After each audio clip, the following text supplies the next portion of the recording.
KPSCನಲ್ಲಿ ಆಗಿರುವಂಥ ಮತ್ತು ಆಗ್ತಾ ಇರುವಂಥ ಹಗರಣ, ಒಂದು ಕಡೆ 2.5 ಲಕ್ಷ ಹುದ್ದೆಗಳು ಖಾಲಿ ಇದ್ದರೂ ಸಹ ಈ ಕಾಂಗ್ರೆಸ್ ಸರ್ಕಾರ ಹುದ್ದೆಗಳನ್ನು ಭರ್ತಿ ಮಾಡ್ದೇ ಕೈ ಕಟ್ಕೊಂಡು ಕೂತಿರುವಂಥದ್ದು, ಮೀಸಲಾತಿ ನೆಪವನ್ನು ಒಡ್ಡಿ ಆ ಯುವಕರ ಜೀವನವನ್ನು ಹಾಳು ಮಾಡ್ತಾ ಇದ್ದಾರೆ. ಮತ್ತೊಂದು ಕಡೆ KPSC ಆ ಉದ್ದೇಶವನ್ನು ಮರೆತು ಇವತ್ತು PDOಗಳ ನೇಮಕಾತಿ ಇರ್ಬೋದು, ಪಶು ವೈದ್ಯಾಧಿಕಾರಿಗಳ ನೇಮಕಾತಿ ವಿಚಾರದಲ್ಲಿ ಸುಮಾರು 400 ಕೋಟಿ ರೂಪಾಯಿ ಹಗರಣ ಆಗಿದೆ ಅಂತೇಳಿ ಬೆಳಕಿಗೆ ಬಂದಿರುವಂಥದ್ದು. ಮೊನ್ನೆ ನಾವು ಕೂಡ ಆಗ್ರಹ ಮಾಡಿದ್ದೇವೆ, ಇಷ್ಟು ದೊಡ್ಡ ಹಗರಣ ಆದಾಗ ರಾಜ್ಯ ಸರ್ಕಾರದ ಕರ್ತವ್ಯವೂ ಕೂಡ ಇದೆ. ಯುವಕರಿಗೆ ನ್ಯಾಯ ಕೊಡಬೇಕು ಅಂತ ಹೇಳಿದ್ರೆ CBI ತನಿಖೆ ಮಾಡಿಸ್ರಿ ಅಂತ ಹೇಳಿದ್ರೆ KPSC ಇಂಟರ್ನಲ್ ಇನ್ವೆಸ್ಟಿಗೇಷನ್ ಕಮಿಟಿ ಅಂದರೆ ಅವ್ರು ಆಂತರಿಕವಾಗಿ ತನಿಖೆ ಮಾಡಲಿ ಅಂತೇಳಿ ಸರ್ಕಾರ ಅವಕಾಶವನ್ನು ಮಾಡಿಕೊಡ್ತದೆ ಅಂತ ಹೇಳಿದ್ರೆ ಇದಕ್ಕೇನಾದ್ರು ರೀತಿ ನೀತಿ ಇದೆಯಾಗಾದರೆ, ಒಂದು ಕಡೆ ನೇಮಕಾತಿ ಪ್ರಕ್ರಿಯೆನೂ ಕೂಡ ಆಗ್ತಾ ಇಲ್ಲ, ಆಗಿರತಕ್ಕಂಥ ಪ್ರಕ್ರಿಯೆಯಲ್ಲಿ ಹಗರಣ ಆಗಿರುವಂಥದ್ದು.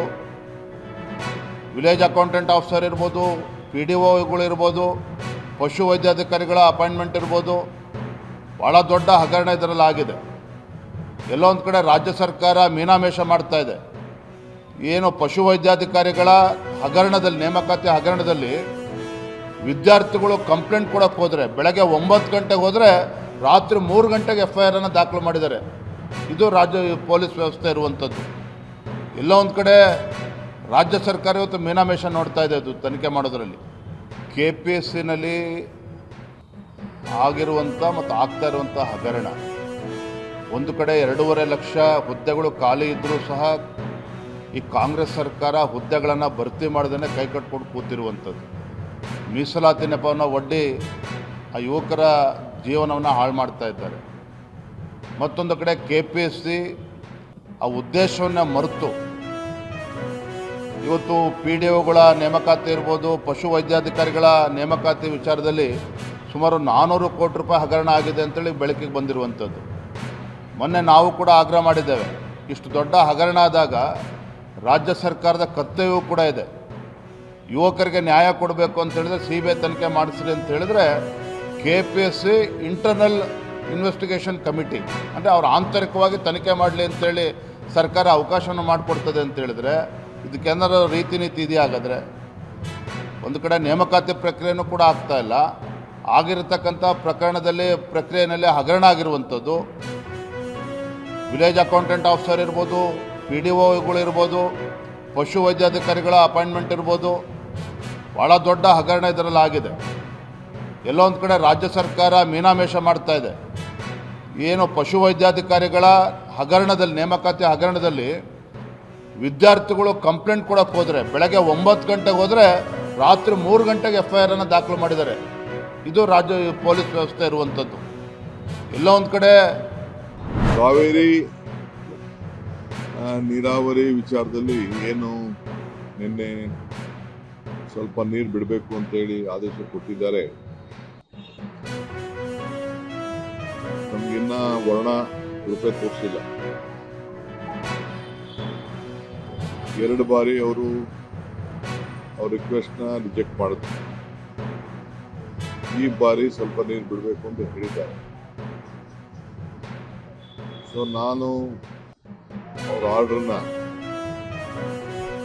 ಅಪೀಲ್ ಮಾಡಲಿಕ್ಕೆ ನಮ್ಮ ಮಂತ್ರಿಗಳು ರಾಮಲಿಂಗಾರೆಡ್ಡಿಯವರು ಮತ್ತು ಎಲ್ಲ ಅಧಿಕಾರಿಗಳ ಹತ್ರ ಚರ್ಚೆ ಮಾಡಿದ್ದಾರೆ.